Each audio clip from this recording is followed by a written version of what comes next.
दर्शाइए या सिद्ध कीजिए √3 एक अपरिमेय संख्या है। क्वेश्चन नंबर 2 है दर्शाइए 5 - √3 एक अपरिमेय संख्या है। पहला क्वेश्चन लेते हैं, इसका हल यहां से चालू करेंगे। इसका हल चालू करने के लिए हम उल्टा मान लेंगे। क्या मान लेंगे?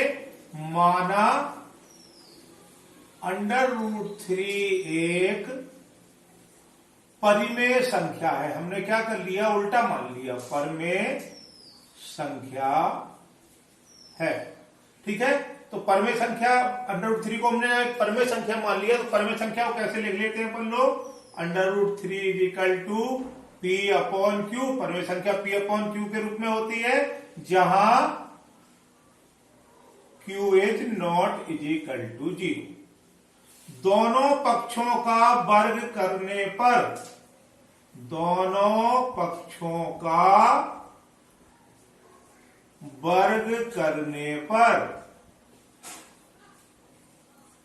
तो वर्ग कर दो, तो √3 का वर्ग करेंगे। तो चलिए प्रॉपरली कर देते हैं आपको। इसका स्क्वायर बराबर P²/Q²। तो 3 = P²/Q²। कैंची गुणा कर लो, 3Q² बराबर P²। समीकरण नंबर 1।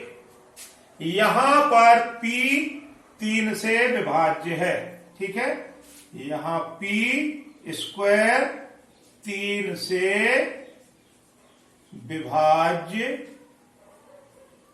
है, तो P भी 3 से विभाज्य होगा। ठीक है, यहां पर P² 3 से विभाज्य है, तो P भी क्या होगा? 3 से विभाज्य होगा। एक अन्य पूर्णांक R लेने पर, एक अन्य पूर्णांक R लेने पर, तो हमने एक अन्य पूर्णांक R ले लिया। ठीक है, तो P बराबर हम लिख लेंगे 3R। क्यों लिख लेंगे? क्योंकि P आपका किससे विभाज्य? 3 से विभाज्य। तो यहां भी तो देखो P 3 से विभाज्य हो रहा है, तो हमने अन्य पूर्णांक P बराबर 3R लिख लिया। अन्य पूर्णांक R लिया, उसको लिख लिया P बराबर 3R। ये P का मान समीकरण 1 में रखने पर, P का मान क्या किया हमने? समीकरण 1 में रख दो। समीकरण 1 हमारी क्या है? 3Q² बराबर P²। तो 3Q² बराबर P की जगह लिख देंगे 3R इसका होल स्क्वायर। तो 3Q² बराबर 9R²। तो Q² बराबर 9/3R²। तो Q² बराबर 3R²। 3 से 9 को काट दिया। अब यहां देखिए Q का ऐसे विभाजित है 3 से, तो Q² 3 से विभाज्य है, तो Q भी 3 से विभाज्य होगा। इसका मतलब ये हो गया कि जब P भी 3 से विभाज्य है और Q भी 3 से विभाज्य है, तो 3 P/Q का समापवर्तक है। जब P भी 3 से विभाज्य है और Q भी 3 से विभाज्य है, तो 3 P/Q का क्या है? समापवर्तक है। ऊपर यहां आ जाइए, यहां पर P/Q का समापवर्तक कितना है? यहां पर अगर इसको हम ऐसे लिख लें P/1 और Q/1, ठीक है, तो यहां पर P/Q का समापवर्तक कितना है? 1 है। तो यहां पर हो गया समापवर्तक 1। किसका? P/Q का। तो ऊपर तो समापवर्तक 1 है और नीचे समापवर्तक 3 है, तो यहां पर क्या हो गया? विरोधाभास हो गया। और तो विरोधाभास हो गया, तो इसका मतलब ये हो गया कि हमने जो कल्पना की है कि √3 बराबर P/Q एक परिमेय संख्या है, वो गलत है, क्योंकि यहां पर विरोधाभास प्राप्त हो रहा। ऊपर तो समापवर्तक 1 है और यहाँ पर समापवर्तक कितना है, 3 है, समापवर्तक 1 ही होना चाहिए। तो ये विरोधाभास किस कारण हो रहा है कि हमने जो ये कल्पना की है कि √3 बराबर P/Q एक परमेय संख्या है √3, ये कल्पना हमने गलत की है। अतः √3 एक अपरिमेय संख्या है। ठीक है, एक बार फिर से समझ लीजिए, हमको सिद्ध करना है √3 एक अपरिमेय संख्या है, तो माना √3 एक परमेय संख्या में उल्टा मान लिया। ठीक है, तो परमेय संख्या को कैसे लिख लेंगे, √3 इज इक्वल टू P/Q, जहां Q is not is equal to 0। ठीक है, और यहां पर P व Q का समापवर्तक कितना है, 1 है। P में 1 से गुणा है, Q में 1 से गुणा है, या P में भी 1 से भाग है, Q में भी 1 से भाग है, तो इनका समापवर्तक कितना है, 1 है।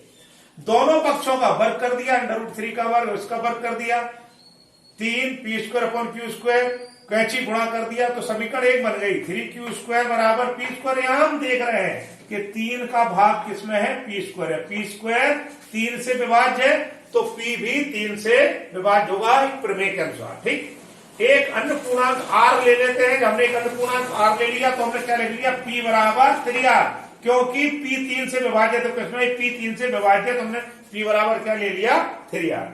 P का ये मान समीकरण नंबर 1 में, ये समीकरण आपकी 1 है, इसमें रख दिया 3Q² बराबर P², तो 3Q² बराबर 3R का स्क्वायर, तो 3Q² बराबर 9R², इसका स्क्वायर कर दिया, और अपन ने क्या किया, 3 का भाग लगा दिया, तो Q² बराबर 3R²। अब यहां देखो, यहां Q² काय से 3 से विभाज्य है, तो Q² 3 से विभाज्य है, तो Q भी 3 से विभाज्य होगा। इसका मतलब ये हुआ कि P भी 3 से विभाज्य है, Q भी 3 से विभाज्य है, तो P और Q का समापवर्तक कितना हो गया, 3 हो गया, और ऊपर P और Q का समापवर्तक कितना था, 1 था। तो ये क्या हो गया अपने पास, विरोधाभास हो गया। तो ये विरोधाभास क्यों आ रहा है, क्योंकि अपन ने कल्पना ही गलत की है कि √3 एक परमेय संख्या है, तो हमारी गलत कल्पना के कारण हमको ये विरोधाभास प्राप्त हो रहा है। अतः हम ये कहेंगे कि √3 एक अपरिमेय संख्या है। ठीक है, इसी प्रकार हम अब क्या करेंगे, दूसरे क्वेश्चन को लेंगे। दर्शाइए 5 - √3 एक अपरिमेय संख्या है। इसमें भी हम उल्टा मानेंगे, उल्टा मान के हम लोग क्या कर देंगे, इसको सिद्ध कर लेंगे। ठीक,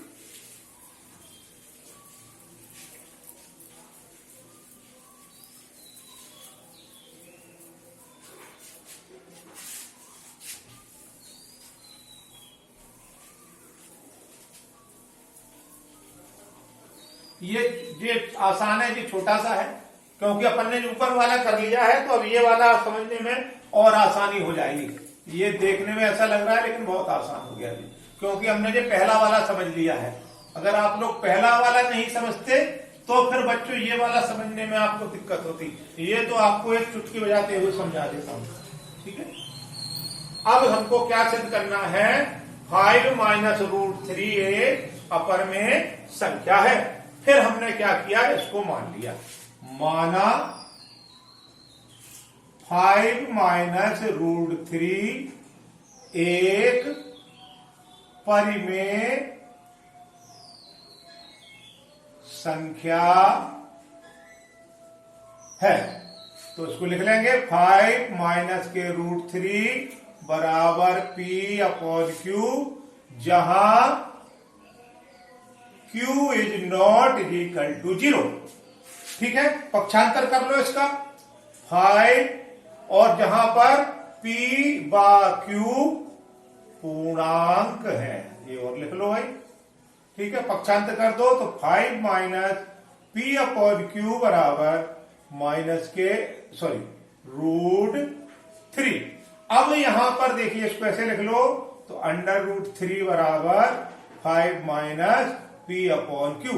तो ये 5 - P/Q ये क्या आपकी परमेय संख्या है। ठीक है, तो यहां पर तो ये तो हो गई आपकी परमेय संख्या 5 -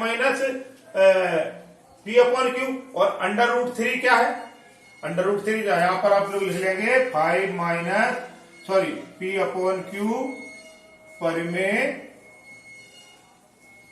संख्या है। ठीक है, और अंडर रूट 3 के बराबर, अंडर रूट 3 इसके बराबर है, अंडर रूट 3 एक, इसको आप लोग ऐसा करिए, नहीं आपसे गलती हो सकती है।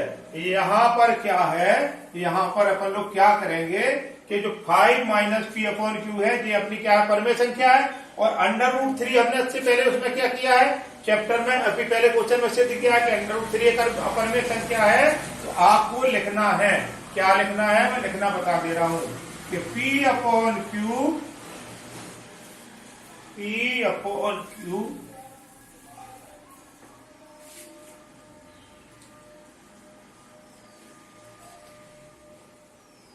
P अपॉन Q परमेय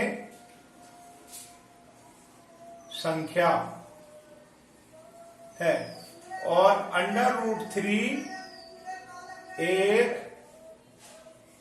अपरमेय संख्या है।